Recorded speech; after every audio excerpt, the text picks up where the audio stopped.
All right, you guys, I love seeing your faces. This is so much better than YouTube. Okay.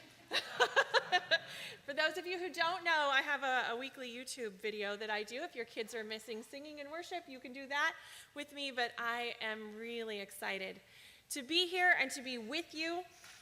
And you know, I love how this passage in Isaiah starts. It says that the people that I love, my children, have rebelled against me because they do not understand.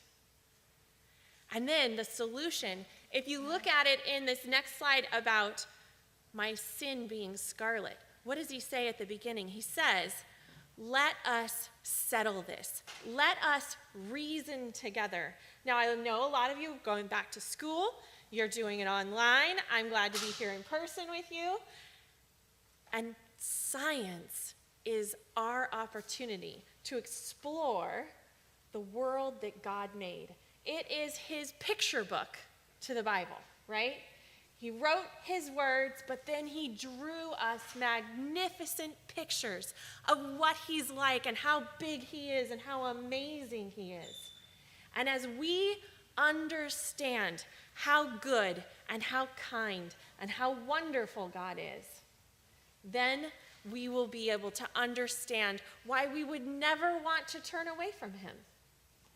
But it's in our confusion that we turn away from God. So I want you to think of this as yourself, the way God wants you to be.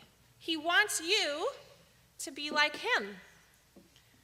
Pure, beautiful, clean, good, refreshing when other people encounter you. Does this smoke make you so thirsty? I tell you, I get really thirsty when I'm out in all of this smoke, and I need something pure and refreshing. But our problem is that we live in a world full of sin. And it says that God is really sad. I don't know if you felt that through Isaiah chapter 1, that God is sad that his children have turned away. And the Bible calls that sin when we make these choices.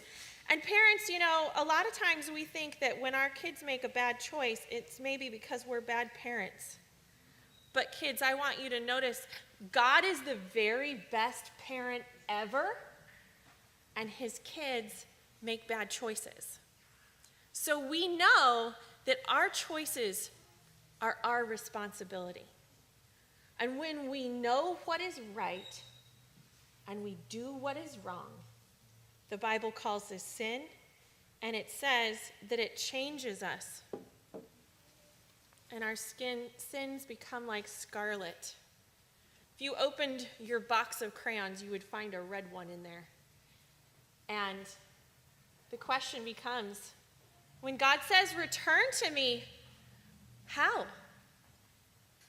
Can you return this to what it was? Is there anything powerful enough? How do we come back when we want to? We want God to hear our prayers and listen to us. We want him to be close to us. And his answer isn't bunch of religious stuff, right? That's what Pastor Mark was just saying. It's not a bunch of rules. He himself is the solution. His goodness, his life, his purity, when it comes into our lives,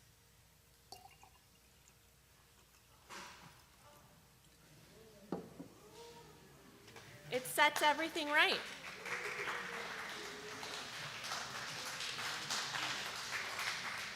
And you may think, this world has too much wrong in it.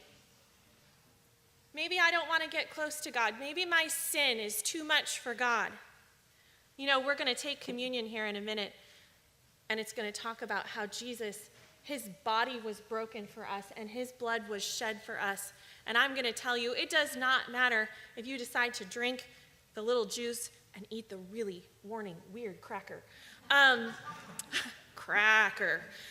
But what matters is, are you celebrating the fact that God sent Jesus, who has no sin, to take the sin of the world. He's undefiled by it. He can handle it. Your sin isn't too big for him. It's not too hard for him.